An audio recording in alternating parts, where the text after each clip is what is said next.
Okay, hello and welcome to this webinar, and thank you all for joining us. Today we're going to be focusing entirely on the AWS Certified Solutions Architect Associate certification, which I would say is arguably the most popular AWS cert out there. And this has been backed by the huge number of registrations we've had to today's session, so thank you very much. We'll be looking at the requirements of the exam in addition to answering many of your questions. So please use the chat window to submit any questions that you might have or any that come up as we're going through our session today. And we'll get to as many of them as we can as we go through our Q&A section. One other point, this webinar is being recorded, and so you'll receive a link to it within the next couple of days. Okay, so my name is Stuart Scott, and I'm the AWS Content and Security Lead here at Cloud Academy. And with me here today, I have Stephen Cole, who is our new AWS Certification Specialist. So hello, Stephen, and welcome to the call. Hello, hello. So Stephen holds a number of AWS certs. He has associate level to professional level and also the specialty level as well. So he has a ton of experience in sitting these AWS exams. Okay, let's take a look at the. Hang on, let me just say real quick that sure. I mean, I have 5 current exams or current certifications.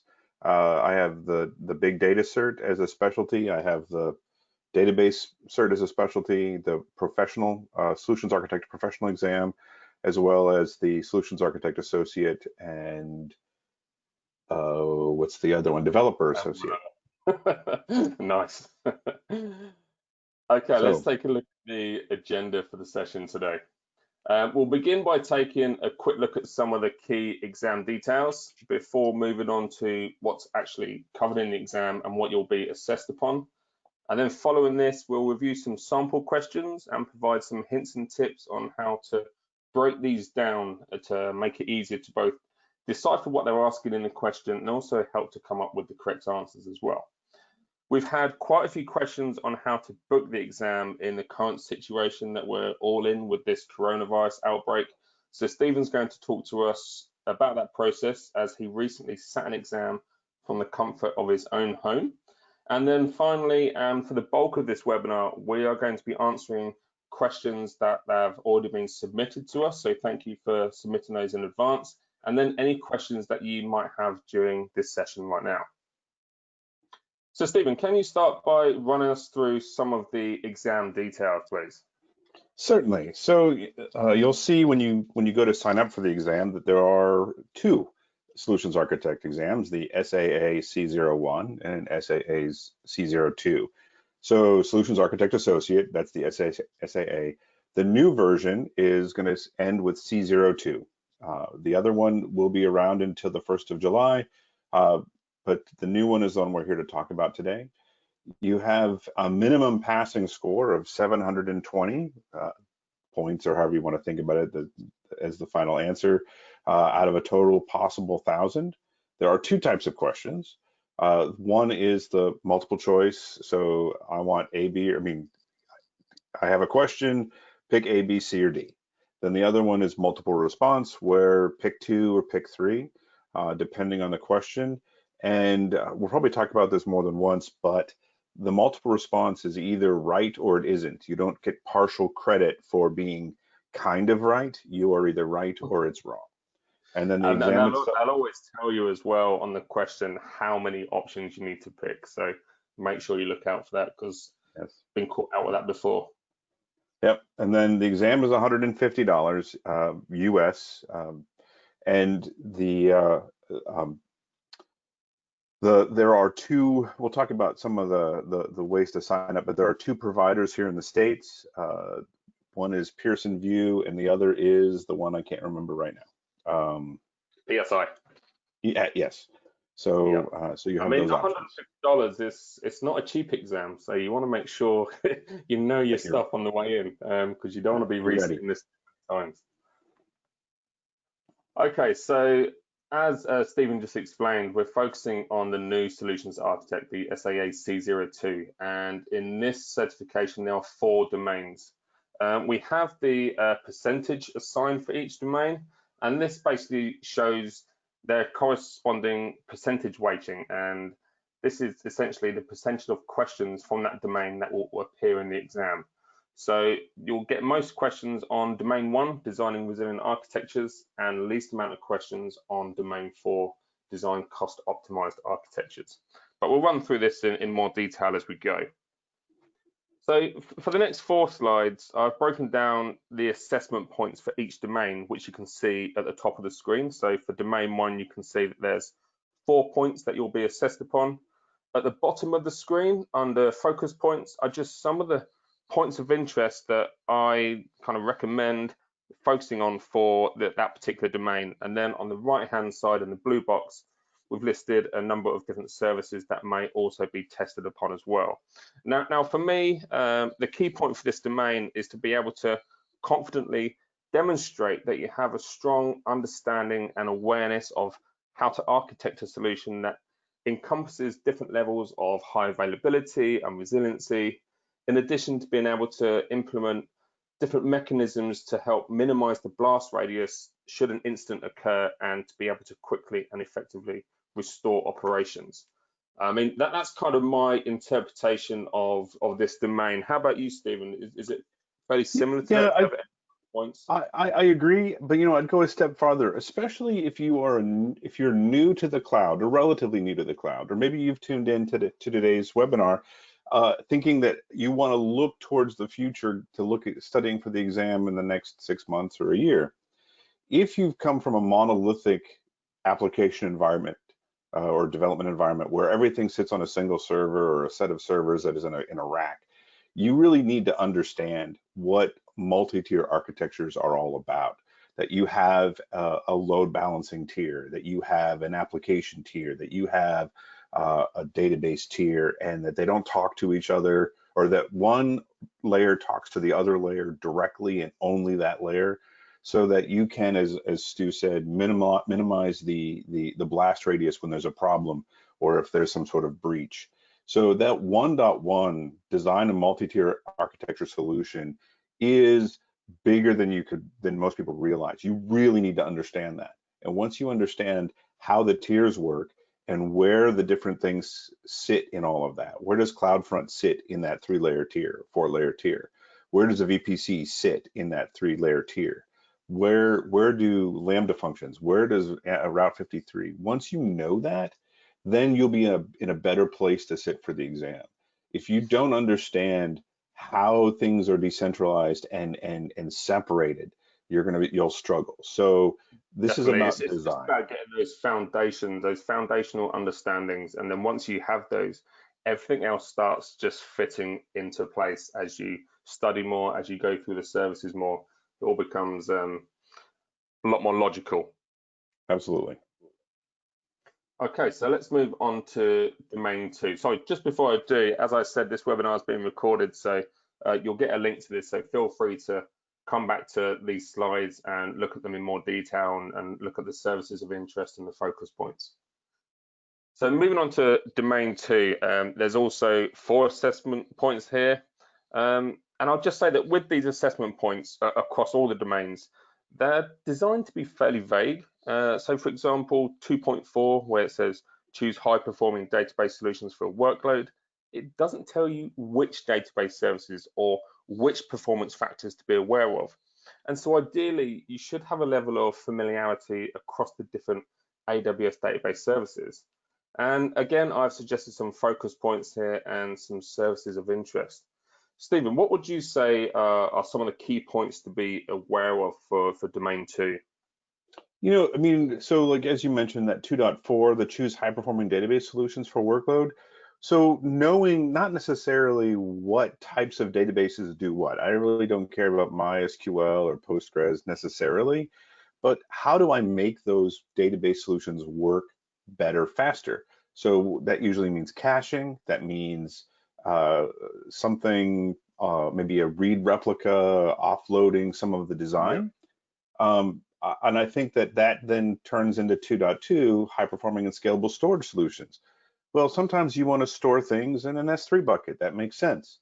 But if you're going to have a lot of I/O, a lot of queries, you need to understand how things are put together for S3 and billing happens, and how what you're going to be charged, and maybe some things would be better in something like DynamoDB. Yeah, yeah, definitely. I mean, the previous domain kind of focused on more how to implement and architect resilient solutions, where here we're looking at more how to then optimize those solutions. So you have to show demonstration that you understand how to configure efficient solutions, how they work with dynamic workflows running across your infrastructure, and just ensure that they're capable of meeting the demands of your applications and, of course, your customers as well. So scaling, load balancing, removing infrastructure bottlenecks, and simply having the capacity to deliver is important here. Okay, so domain 3, essentially all about security, which is no surprise with AWS. Security is core to so many different of the AWS certifications. You'll always be tested on one point of it across any of them. So it's a great idea to be aware of many of the AWS security services as possible. And if you can continue onwards and upwards through your AWS certification journey, then you'll definitely need to be aware of a lot of security elements.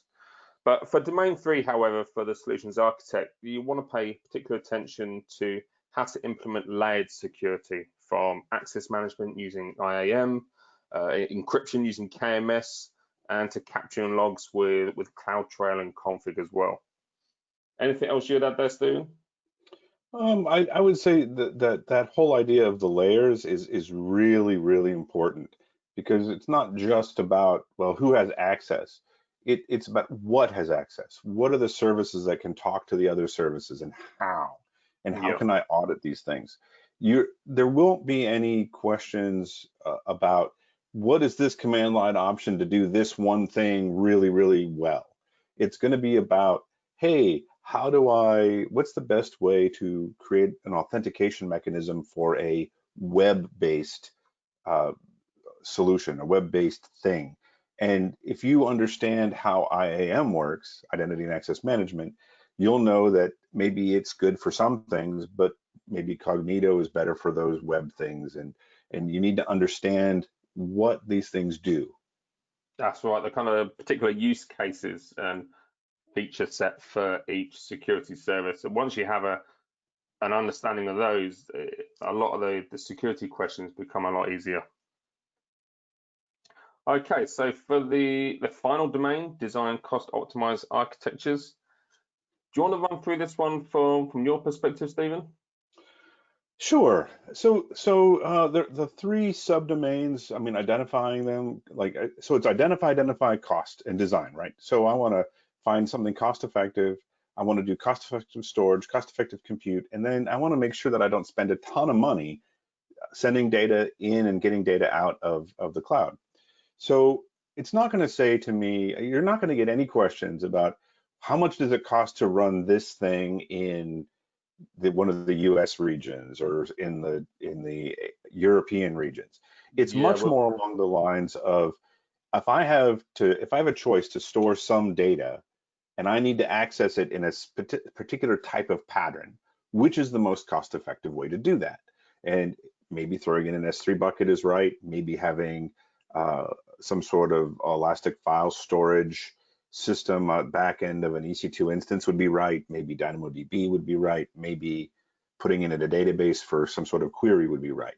You're going to be asked to figure out, based on a usage pattern, which is the least, or it might be in this particular domain, you'll be like, which is going to cost me the least, or I have had this problem where it's expensive, which would be less expensive to do? And those kind of implementation questions are and I just want to make kind of expand on a point you touched on when you started, and you wouldn't get any questions on how much is this particular instance, because we've had a ton of questions that have come in already asking, how do I memorize how much a particular instance is in one region or another region? You won't be asked any cost metrics like that at that detail. You might be asked the best purchase option for a solution using EC2 instances for a particular scenario, and you might need to pick between, do I use on-demand instances, do I use reserved or spot instances? So having an understanding of how some of those service handle pricing is required but not the actual end costs of what each of those services and resources do cost you. So I Exactly. won't get too het up about that. Yeah, I think too that, I mean, and we could talk about any one of these topics for hours, so you have to excuse us both for this. Another thing to pay attention to, especially if you're relatively new to the architecting side of things, different on EC2, if you need to run an on-demand compute load, you may get a question that says, hey, this thing costs a lot of money to run all the time.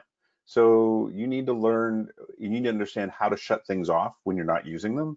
And you need to choose the right work or right sized machine or instance type for the workload you have. So you will need to know that M is general purpose EC2 instances, C is compute optimized, R is memory optimized.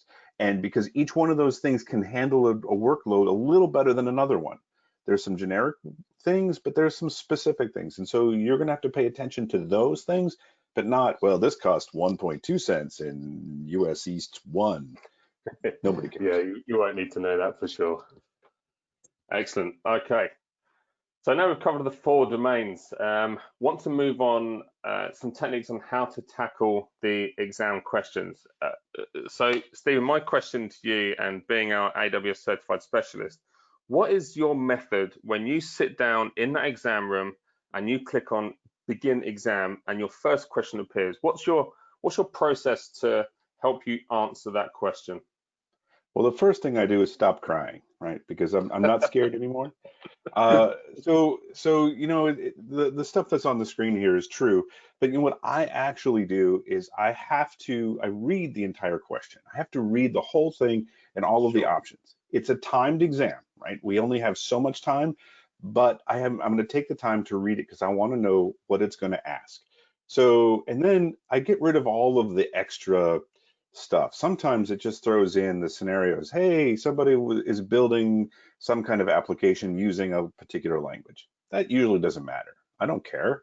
I care what they're asking. And then they'll say, is this a cost-effective thing? Is this I want to make this very secure? Is this designing for performance? Yeah.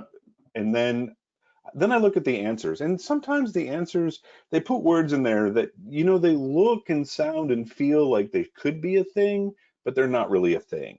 And they're really trying to test you. Have you logged into the console, and have you used the command line, and have you built services using AWS? And then you can look at some of these answers and say, that's a thing that's not real. There is no such thing as this simple punch card service. That doesn't exist. It's not a thing. So you can get rid of the obvious ones. And then you kind of reread it, and then you can see, oh, this is blatant, clear as day, what they're asking for. Yeah, there's usually a couple of answers that are clearly wrong.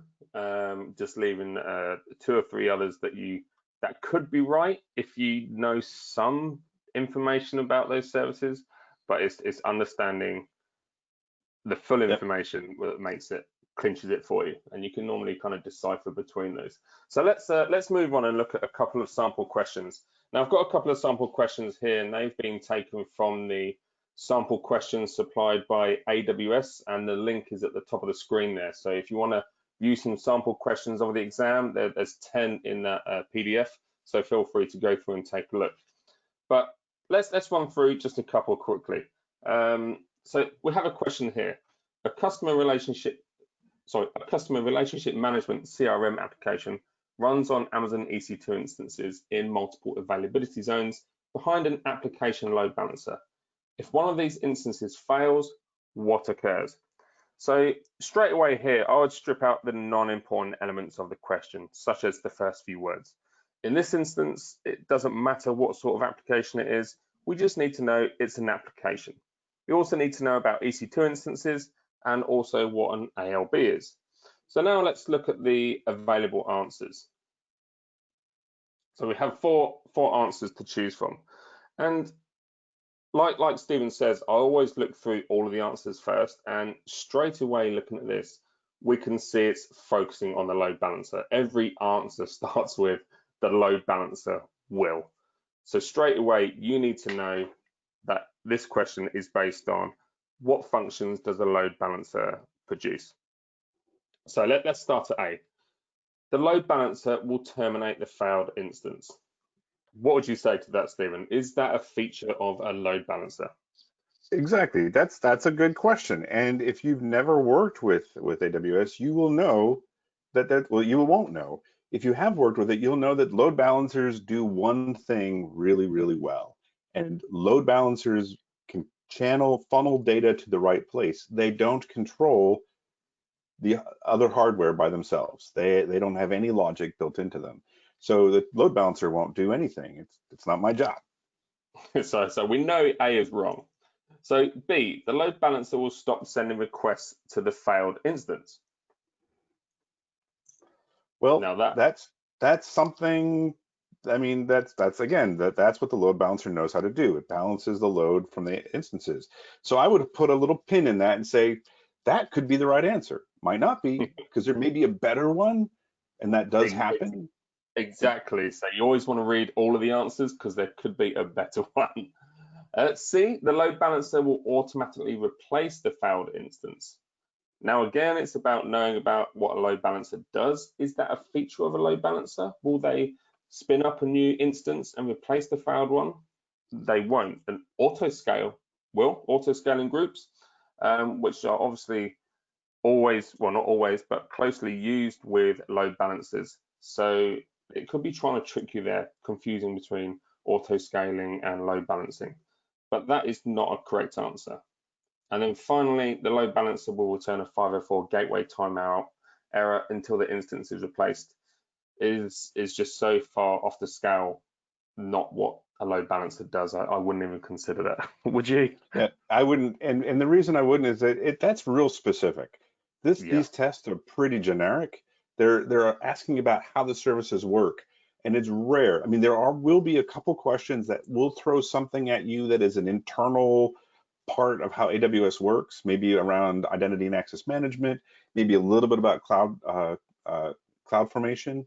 But it's good to know that what 500 errors are, what 200 level errors are, 300, etc.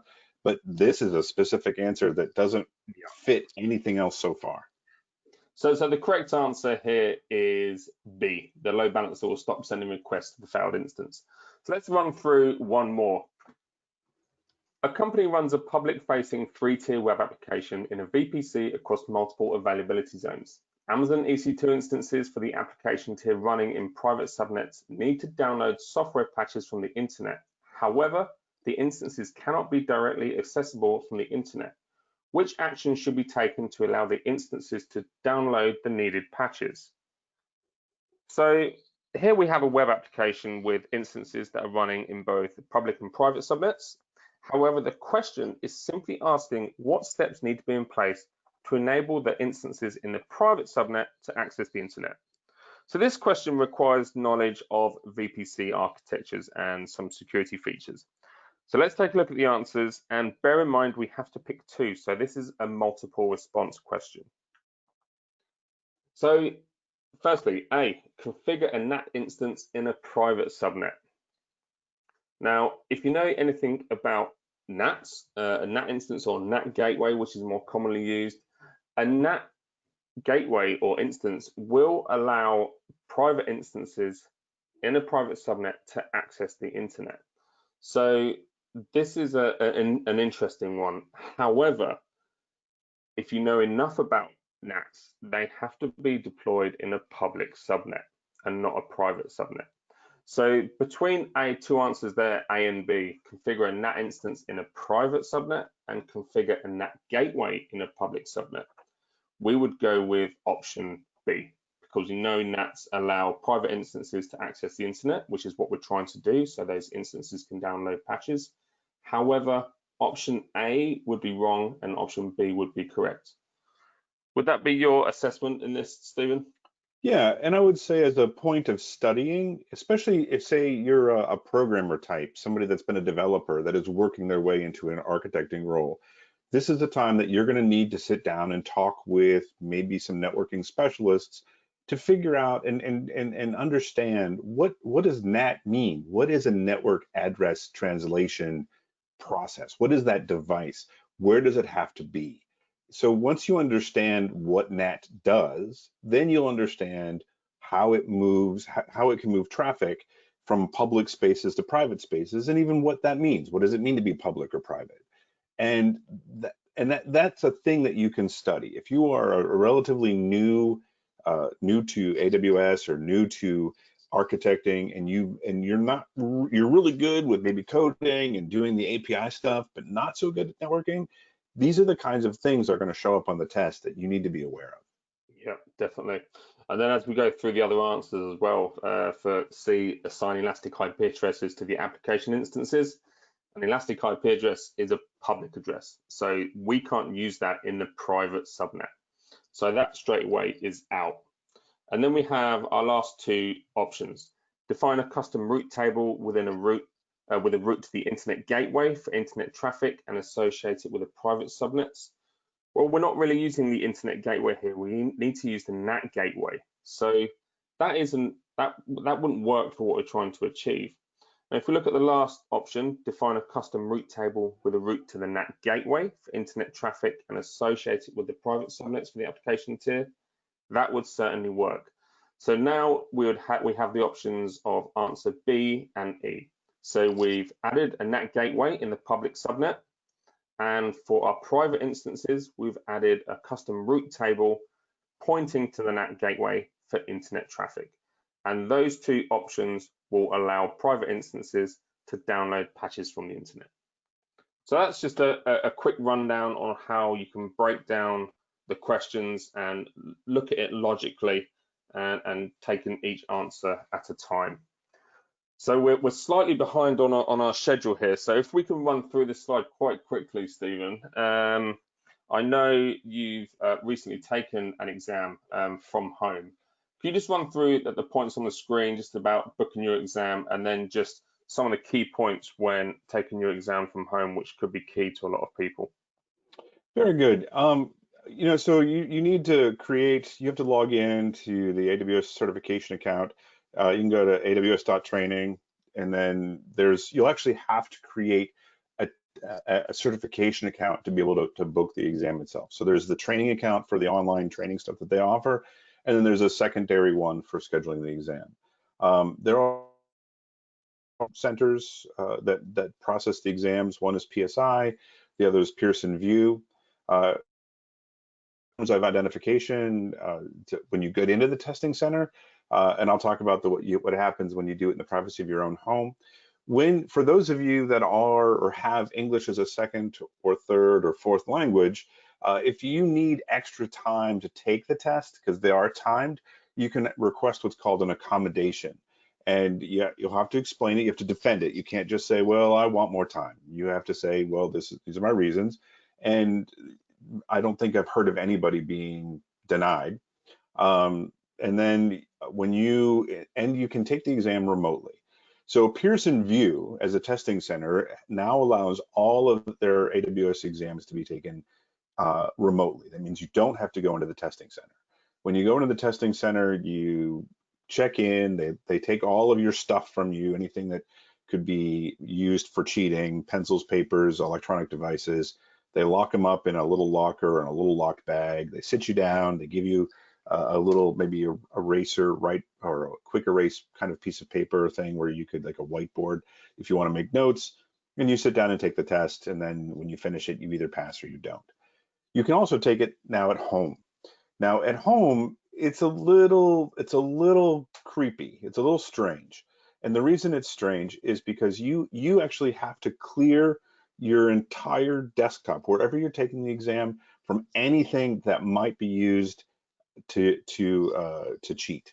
So you'll get the day of the exam, you'll get a text on a phone, and they'll say, take 4 pictures. One from looking at the computer that you're testing from, one sitting at the desk looking left, one sitting at the desk looking right, and one from behind the computer looking at your seat to make sure that the room is clear. You will have to run a system diagnostic test, because they're going to check to see if you're running any kind of system recording your screen. They don't want you to steal the answers and questions. And nobody can be detected in your physical space. If they hear somebody, even if they're in the other room and they think they're talking to you, your exam will be shut down, and it won't be scored, and you won't get your money back. It'll just be done. When you're sitting at your, go ahead. What's your question? I was just saying there's quite stringent conditions on this, which is interesting. So you need to make sure your environment's fully set up. Fully set up. You can't stand up. Once you start taking the test, you can't stand, you can't walk, you can't leave.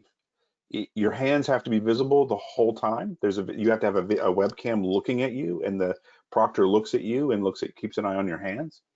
You can't have any paper with arm's reach. You can't have any books within arm's reach. You can't even talk to yourself. So if you start reading the questions out loud, they may say, "Excuse me, no talking."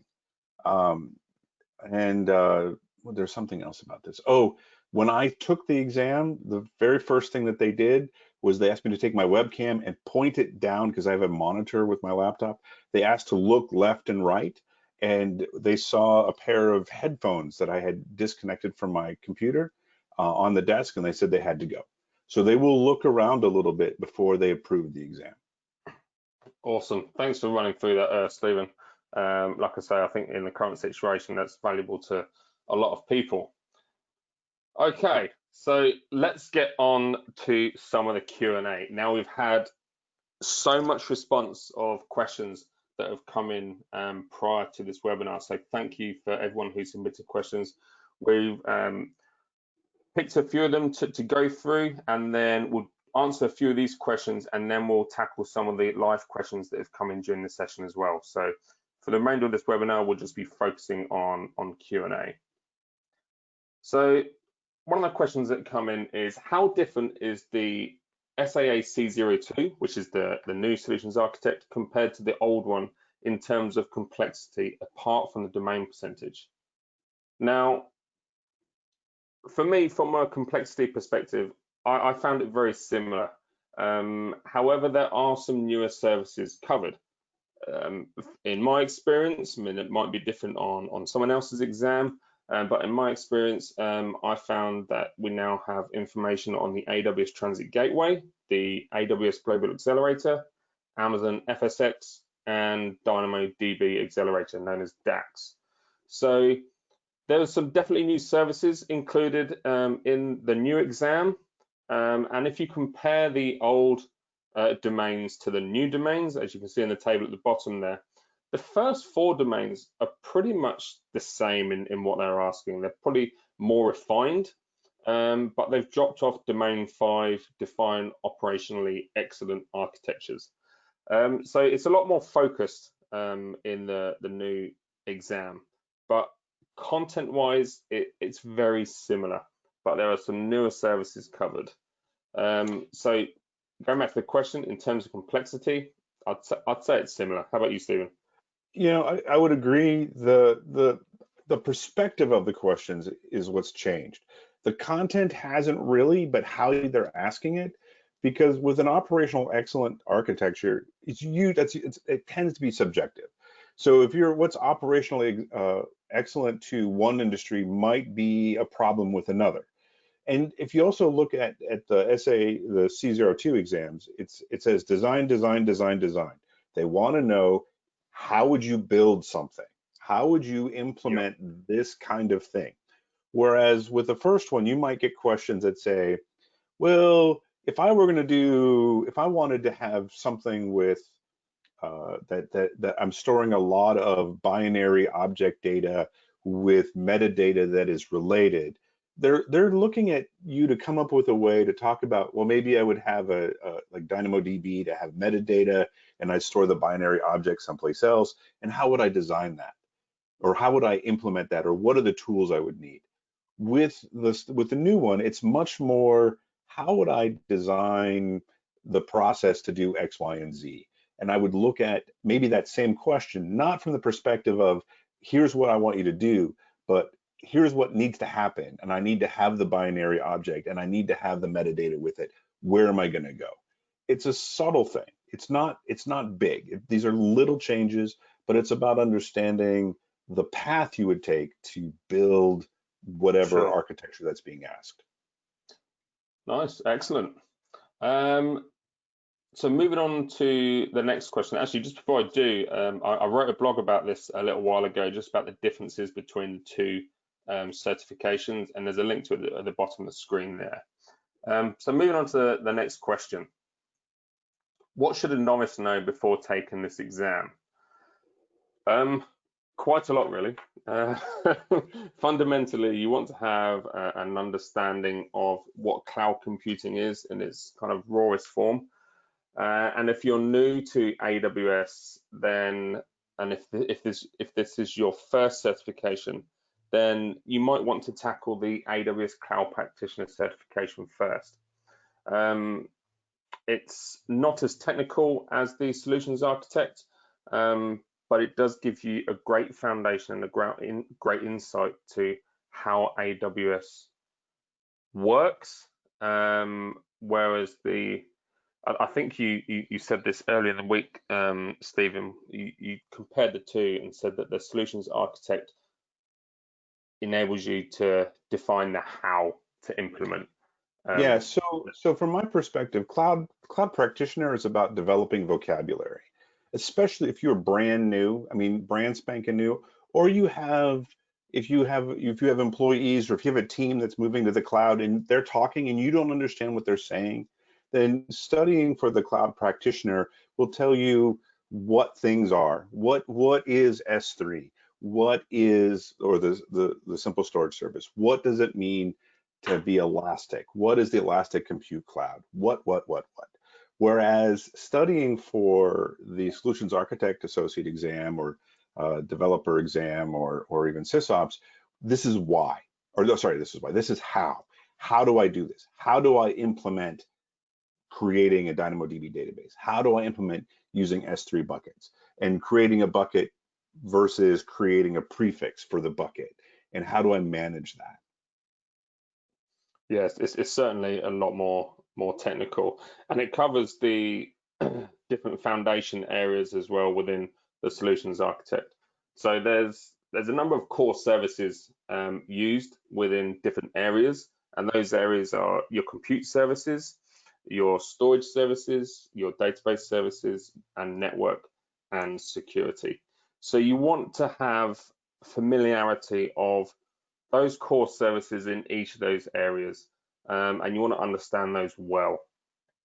The link at the bottom of the screen there shows the link again to the sample questions. A couple of them we reviewed earlier, but if you want to have some more practice with some questions, then do check out that PDF. Yeah, and I would say too that if you are working your way into the cloud, so maybe you're studying because your management has said, hey, we need to move workloads into the cloud, or you've learned about these things and you have people that you are working with that are new to the cloud in general and don't understand what you're talking about or don't understand the questions that you're asking when you say, hey, I'm trying to implement this thing and you have some roadblocks. The cloud practitioner exam is a great first step for those people so that you have so that you can develop a common understanding and vocabulary between the two. It's that whole, like, I don't believe in necessarily a community of excellence or community of practice. It's much more of developing a way to talk to each other so that you understand what's going on. Definitely. So how do I prepare for this exam? We've had this question come up quite a lot. You certainly want to give yourself enough time to consume whichever learning materials you might be using for study, and I would definitely go over them more than once. When I study, I find that the first time I go through it, I'm just kind of training my brain to pick up certain words and certain technologies. And then the next time I go through it, I already have a base understanding from the first time. And the second time, I tend to take in a lot more of the technical detail. And I think the key point is to get hands-on experience. You need to have exposure to AWS and the console and have a play with some services, spin up an EC2 instance, create an S3 bucket, create a database, You really want to get some hands-on, and that will really solidify all the theory work and the reading and the videos that you might be watching, and it'll really help to put it all into practice. And I find that also helps identify some of your weaker areas as you work through, especially when things aren't being implemented as you expected. You might have read about a service and thought, yeah, I know how to do that. I think it should be done this way. And you go through the steps, and you're working in the console, and you're firing up an instance, and then you can't connect to it. You think, why is that? What's gone wrong here?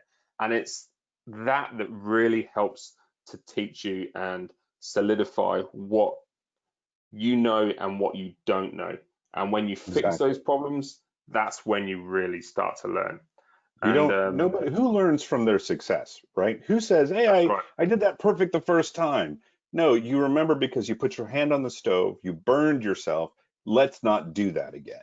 So, when you create an instance and you can't connect to it, or you lose some data and something doesn't work, and you get frustrated, those emotional experiences you're not going to want to repeat again. So you learn from them. So there's no substitute.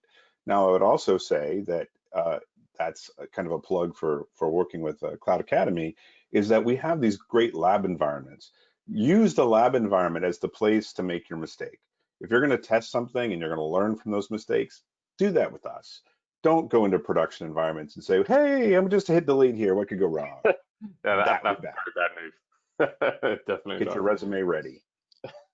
And reach out to people that already use it as well. You might have friends, colleagues who use AWS. Reach out to them, ask them questions. I'll certainly be happy to help. Reach out to us. If anyone's got any questions after this webinar, feel free to reach out to either Stephen or myself or Cloud Academy. We will certainly help you for sure. And at the bottom there's a link to a learning path that we've put together that provides all the information and preparation that you need to pass this certification. But I'll come more onto that later. But how do you prepare for the exam? Give yourself time, get some experience, focus on your weaker areas, and speak to others, and study, study, study. So is this certification suitable for an experienced web developer? There's a short answer to that, yes. Okay, moving on. Okay, yeah, that's the next question. I would say this is suitable to anyone in kind of the IT industry who are looking to move into the cloud, regardless of the background. I mean, even being a web developer, some of that experience will be useful in answering some of the questions. Everyone will have their strengths and weaknesses depending on their background, but I'd say it's viable to a lot of the different roles within the IT industry. Would you agree, Stephen? Totally. I mean, one of the things about virtualization in general, but AWS specifically, is that if there was a religion that belonged to Amazon Web Services, it is a religion of the application programming interface, the API. Everything has an API, and those APIs are never going to change. And I mean, they may be added to, but they don't get rid of them once they're published. So if you're a programmer and you're a developer and you understand what an API is and what it does, yeah, sure, you are set when it comes to understanding the foundations of building environments programmatically. Now you're going to be deficient in maybe understanding how do I build a subnet, and why do I care about an availability zone, and why do I care about a region, and where are those boundaries, right? You're going to have some troubles there, but you will have some strength already in how AWS has been built. So which is going back to the previous slide, if you have somebody that is a network person or a security specialist, you two can sit down and chat and figure out where each other are missing some things and help each other understand. Definitely. So yes, certainly. If you're an experienced web developer, this is certainly a certification that will be beneficial. So how sought after are certified cloud practitioner candidates relative to those who have obtained a Solutions Architect Associate level certification? I would say this largely depends on the role itself. As Stephen mentioned earlier, the practitioner is more about the vocab, and the Solutions Architect focuses more on the how.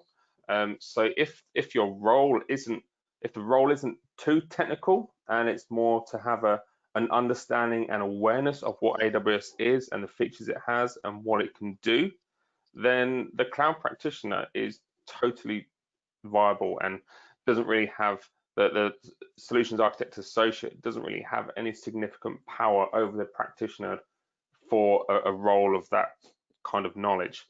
And there's no set prerequisites to taking any of the AWS exam certifications anymore either. Before, there used to be a prerequisite that you had to have the associate before taking the professional and specialty. I think that was right, wasn't it, Stephen? You Correct. had to have It used to be that you had to take the associate exam, Yeah. then you could take the other ones. But just like I was telling Stu earlier, I said, you know, I know how to run, so that means tomorrow I could just run the Boston Marathon, right? I could just go run a race. What could go wrong other than everything? So it is good to follow a path, even if you don't take the test, but understand the vocabulary, understand the why, then understand the how, and then dive deeper into the hows to get to the other ones. Yeah, you could try to study the test questions and you could try to figure out what they're asking, but there's no substitute for doing the work, just getting your hands dirty and making it happen. Okay, so we've got we're running a little behind on time. I want to take some of the live questions as well. So I'm going to skip ahead a couple of these questions. I'm just going to show this information on here. So we had a question of what is the simple queue service. I've highlighted a lot of the fundamental elements of the simple queue service.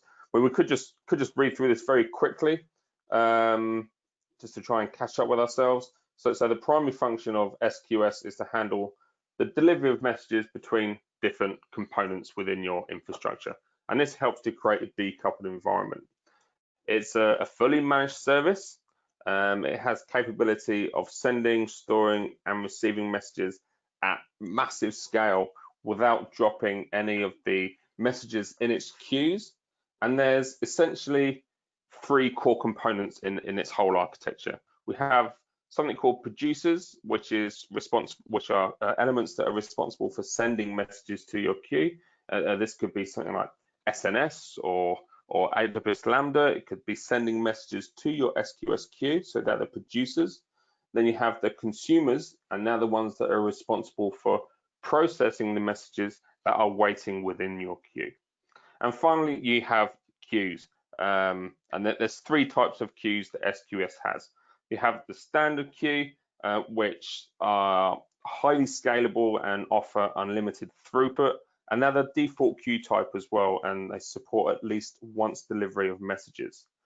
Then we have the first in, first out queues, the FIFO queues, and these ensure the order of messages is maintained. So that's the first in, first out element. And there's no duplication of messages within FIFO queues, and they have a default number of 300 transactions per second as well. And then finally, dead letter queues. These aren't used as a source queue as such to hold messages from your producers. Instead, it's used to send messages from the source queue that have failed to be processed. At the bottom of the screen there is a link that we have to a course that covers SQS, SNS, and SES. So if you want to check out more deeper dive information on that service, then feel free to take a look at that course. How do I get access to study materials and requirements for the Solutions Architect? Two very simple points. Here at Cloud Academy, like I say, we have a full learning path that provides all the preparation that you need to help you prepare and pass this certification. And you can also find the official exam guide as well using the other link. And that will provide a PDF showing the different domains, the different assessment points that I highlighted earlier, and some other additional information as well. So for study materials, we have a ton of courses, a ton of labs, a ton of assessments that will help you gain everything that you need to know.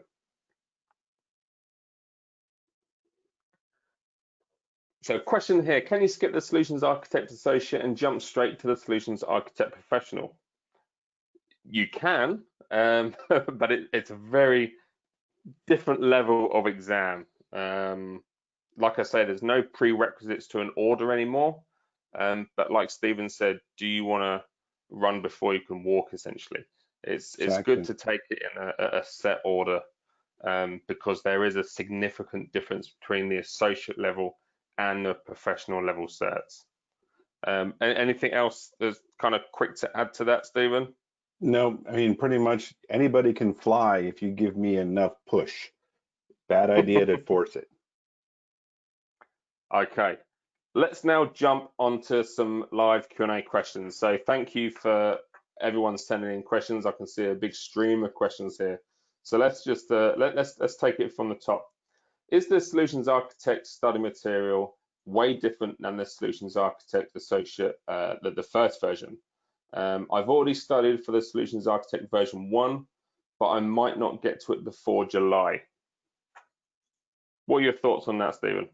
Well, we talked about this a little bit ago. I think the content is relatively the same. I mean, the differences are subtle. It's fewer specific questions about like designing, like the intricacies of cost.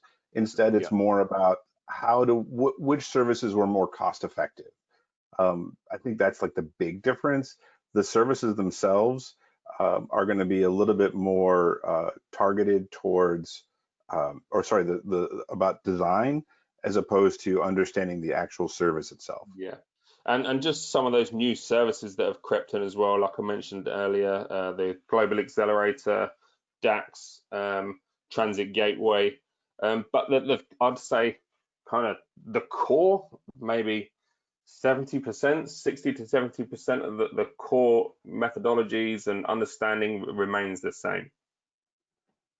So sorry. I was just going to say that like you're going to need to know storage very, very well. You need to know what S3 does and how it works. You're still going to need to, and that was true before and it's true now.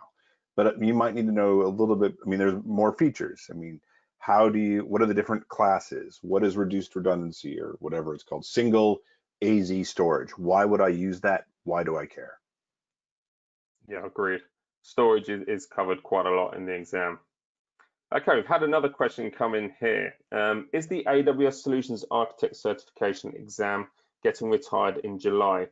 And should I wait till the end of July to take it? So at the moment, 2 versions are possible to take. You can still take version 1, the existing version, or you can take the newer version. The first version is retiring on the 1st of July, and at that point you can no longer take it. So if you're just studying for the Solutions Architect, I would suggest study for the new one. Just to point out though, if you are taking the existing one before July, then you will remain certified for the 3 years. Just because you can't take the exam after the 1st of July, it doesn't mean they're going to take your certification away from you. You will still maintain that certification for the next 3 years. Yeah, I mean, it's the same cert. It's the same. You get the same benefits and privileges. It's basically the same badge. It's an update, and it's like, so if you used Microsoft Word version 4 and then you upgraded to 5, it's still Microsoft Word. It just has more bells and whistles. And if you go to 6, it has more bells and whistles. So those are the things that are happening. It's not like, well, you know, this whole cloud thing's a fad. It's going away. So now we're just going to get rid of it. It's just updates. And if you're seasoned and you've been working on this for the past 3 years, go ahead, take the existing exam, get it out of the system. But if you're brand new, if you are just getting started, or even 6 months in, go ahead, give yourself some time. The questions I think will be a little more targeted. They'll be a little more specific around design and the actual ability to architect, and you'll probably have more success. Sure. Okay, we've had a question come in about taking the exam from home, so this might be one for you, Stephen. I have small kids and they keep talking and banging on the door sometimes. Well, I think we've all been in that situation. So if the kids make noise during the exam, will the test be stopped immediately? So I made sure that everybody was gone from the house when I took my test. My wife was out, my son was out. I didn't want to risk it. There is a chance that if it is interpreted by the people who are the proctors, because they're not in your house and they don't know who's in your house, you could say, oh, those are just my children, but maybe my children is a 40-year-old guy named Stu that is helping me with my test. They don't know. So I would be very, very careful, and I would err on the caution or side of caution and say, if I'm going to take it at home, find a place that the kids can't find me, send them out, lock them in the attic. Okay, I'm just kidding, kidding. But put them. You'd be better if you were in an isolated space. Yeah, I mean, I'm in the same situation at the moment. I have young kids, and trying to even think about taking an exam at the minute is just not possible. I'm not exactly sure what I can do at the moment until some of these restrictions are eased and I can find a safe place away from children to take the exam, Yeah. And shall we say. I see another question that talks about barking dogs. I don't know. I don't think it would be a problem, because I mean they're dogs. It doesn't sound like human speech, and you could probably tell your proctor. I, but it's one of those things. If it comes across like, hey, this is happening, um, yeah. I mean, I really don't know because I can't speak for Pearson VUE. I can only speak for the time that I took the test. And you can't see the proctor. You don't see them at all. They see you. Yeah, big brother. So we've had a question here. What if I'm only interested in security? Do I have to take the 4 domains exam? So the Solutions Architect exam is based on those 4 domains. You'll be tested upon all 4 domains. As I mentioned earlier, there's a percentage weighting to each of them. If you are interested in security, then AWS does offer a security focused exam. It's the AWS Security Specialty. And that's more advanced level. So it goes into a lot deeper detail than the associate. But if you are taking just the Solutions Architect Associate, you are tested upon all 4 domains, with security being one of them. How is the exam marked, and what score would you have to pass it? I think it's 72%. I think that was the slide we put up earlier, wasn't it, That's Stephen? correct. It is 72% or 720 out of 1,000. It's an interesting question. Which has more weightage, the Solutions Architect or the Developer certification? Everybody knows that architects are cooler. That's a non-question. Okay. The serious answer to that is it depends on the industry that you're in, right? There is no right answer to that. I would totally agree, and that they're both marked at the associate level as well. You do have the Developer Professional exam, but you also have the Solutions Architect Professional as well. So they're very level in the industry, I'd say. Let's have a look. Just going through the questions. Do you have the questions there as well, Stephen? Yeah, I was just kind of looking through them. So somebody asked about advice for a developer trying to begin with cloud DevOps. Do what you're doing. Like you'll have to learn the same kinds of things. There's a developer exam. Now, the developer exam, in my experience, when I took it, was much more about the care and feeding of developers. Like, how do I take care of the developer environments? It's not about developing per se, but that speaks to a language that is aligned with development on AWS. That may be a better choice for you. That said, I've taken all 3 exams, and there's a ton of overlap. By the time I got to the 3rd one, which I think was the developer exam, it felt like I'd already seen 2/3 of the questions already. So it was a breeze. But the things that were new were relatively new, and talking about APIs and how to implement things in a certain way. So I think that you're going to have the similar kind of design questions. How do I use S3? How do I choose my EC2 instances? How do I set up a load balancer? But programmatically, you might be looking at things around how do I double check my monitoring? I mean, simple things like knowing where like if you put a print statement in a Lambda function, and if that's new to anybody, you should look at Lambda functions. Where do they go? If I say print this result, where does it go? And if you understand APIs, and how it works inside AWS, then you know that to look in the CloudTrail, because the CloudTrail is the API monitoring service. So those things happen. So if my advice would be to stick with your strengths and augment the things that you're a little weak on. Awesome. We have a question here. What happens if I fail the exam? Do I have to pay for it again? Unfortunately, the answer is yes. And you have to wait at least 14 days before retaking the exam as well. So, and you can take you it 3 times sure you're ready. That's right. Yeah, you can only take it Is it 3 times within 12 months? Is that right? 3 times within 12 months. Yes. Yeah.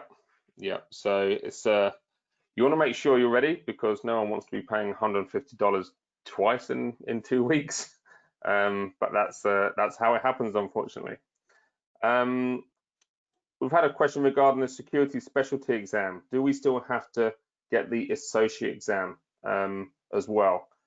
No, you can jump straight to the security specialty. There's no prerequisite for any AWS exam anymore.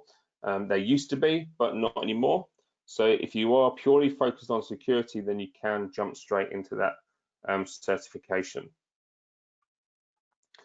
Okay, so look, there's a question that says, does Cloud Academy have any related training?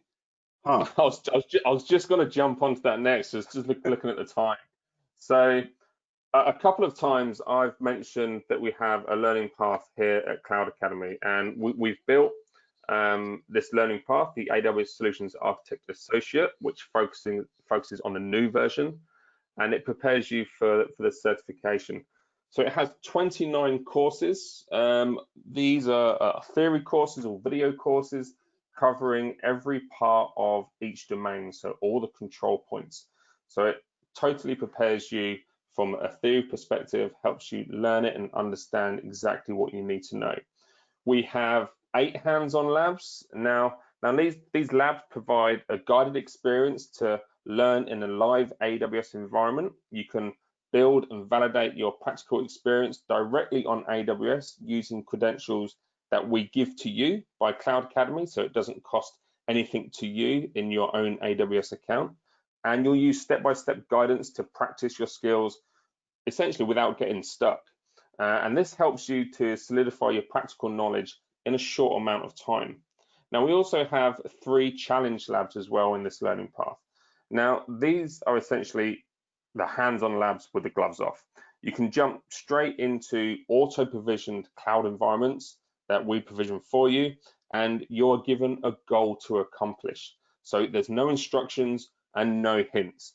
And to successfully complete the lab, you'll have a limited time to demonstrate your problem-solving skills.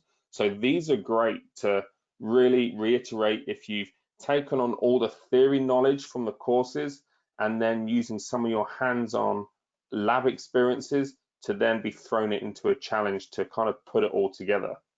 Now, we also have a couple of blog posts in this learning path that dive deeper into some of the components, and also we have some webinars as well that dive deeper in certain elements of the exam.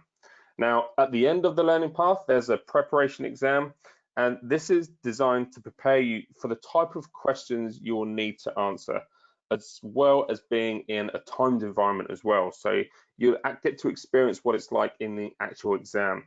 Now, we've collected a group of hundreds of questions from our question database. So once you've studied the courses and the labs and the learning path, you can take this exam multiple times and answer new and different questions specifically related and selected to prepare you for this exam. And the preparation exam, it has the same number of multiple choice questions, which is 65, as the Solutions Architect Associate, and it has the same amount of time, which is 130 minutes, so just over 2 hours. And also, as per the exam guide, and as we mentioned earlier, some questions will have just one correct answer, while others will require you to choose 2 or 3. So it's a great learning path to really prepare you everything that you need to know to help you get ready for this certification. Now, as a part of this learning path, we've been busy creating new content, and here's just a snippet of some of the new courses that we've built to put into this learning path that goes over and above of what we have in the Solutions Architect version 1. So there's an absolute wealth of content and knowledge there. So I think we've covered everything. Sorry we couldn't get to every question. I would like to go through all of those questions and try and get answers to them, and maybe put out some kind of blog post that we can link to, just so you try and get a response to everyone's questions. Again, thank you all for joining us, for joining both Stephen and myself. I've enjoyed answering the questions, Stephen. I don't know about you, but I think it's been pretty fun. Yeah. And if you have any more questions, then like I say, please do reach out to us. We'll be happy to get back to you with an answer. You can also find more information on many of the services mentioned today. I think through our discussions, we've talked about Lambda, we've talked about APIs and API gateway, we've talked about VPC, storage. We have courses and labs on all of those elements within our library here at cloudacademy.com. So please do take a look. And if you enjoyed this session today, you can always check out our other webinars on our website at cloudacademy.com/webinars. And finally, before we close this call down, there's a short survey that will appear, and we'd really appreciate your feedback to help us improve any future webinars we conduct. So thank you very much for joining us. Thank you again, Stephen, and I look forward to speaking to you all again in the future. Thank you. Goodbye.